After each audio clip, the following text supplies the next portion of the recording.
Edward scolded the twins severely, but told Gordon it served him right. Gordon was furious. A few days later, some enthusiasts came.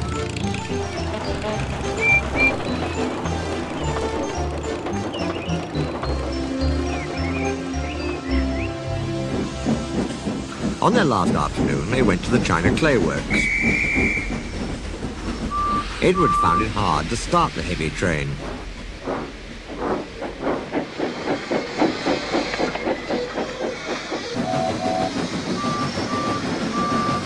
"Did you see him straining?" asked Henry.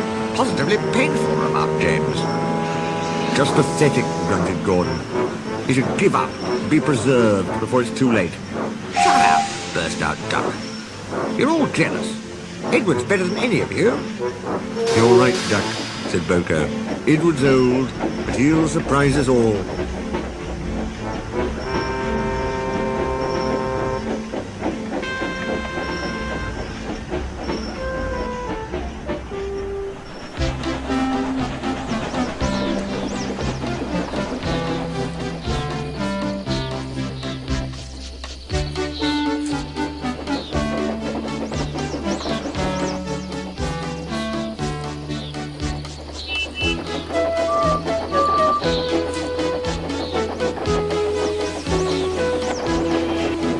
Bill and Ben were delighted with their visitors. They loved being photographed and took the party to the workings in a brake van special.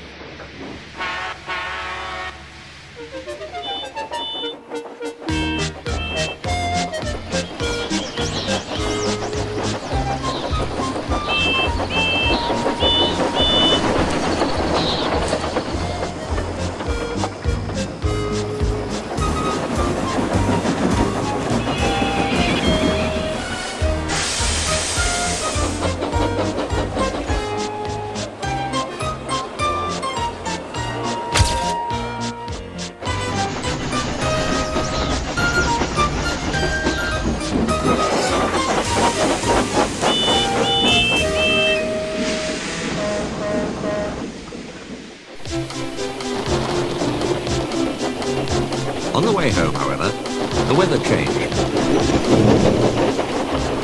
Wind and rain buffeted Edward. His sanding gear failed, his wheels slipped, and his fireman rode in front, dropping sand on the rails by hand. But there was worse to come. His wheels slipped fiercely again and again. With a shrieking crash, something broke and battered his frame and splashes up and out of shape. The passengers gathered round while the crew inspected the damage. Repairs took some time. "One of your crank pins broke, Edward," said his driver at last. "We've taken your side rods off. Now you're a single, like an old-fashioned engine. Can you get these people home? They must start back tonight." "I'll try, sir," promised Edward. They backed down to where the line was more nearly level.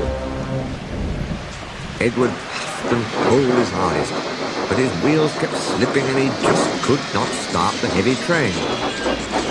The passengers were getting anxious. Driver, fireman and guard went along the train, making adjustments between the coaches. "We've loosened the couplings, Edward," they said. "Now you can pick your coaches up one by one, just as you do with trucks." "That will be much easier," said Edward gratefully. So with the fireman standing carefully in front, the driver gently opened the regulator. "Come on," puffed Edward. He moved cautiously forward, ready to take the strain as his tender coupling tightened against the weight of the first coach. The first coach moving helped to start the second helped the third, and so on down the train.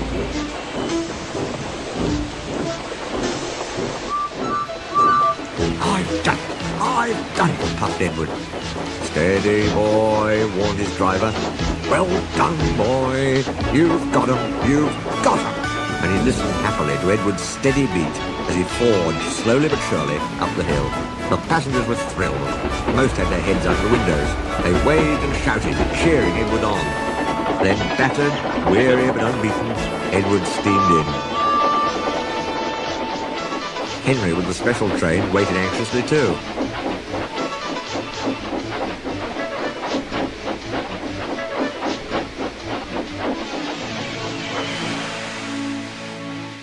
fat controller stepped angrily forward. He pointed to the clock. The excited passengers swept him aside. They cheered Edward, his driver and fireman to the echo before rushing off to get in Henry's train. Henry steamed away to another storm of cheers. But not before everyone knew Edward's story. Edward went thankfully to the shed, while Duck and Boko saw to it that he was left in peace. Gordon and James remained respectfully silent. The fat controller asked Boko to look after Edward's line while he was being mended. Boko was pleased. He worked well, and now they run it together. Bill and Ben still tease him, but Boko doesn't mind. He lives at Edward's station, but is welcome anywhere, for he is now one of the family. Donald and Douglas were the last to accept him, but he often helps with their goods trains. And the other day they were heard to remark, "But a diesel! Young Cuckoo's me, such a bad sort of engine!" That, from the Caledonian twins, is high praise indeed.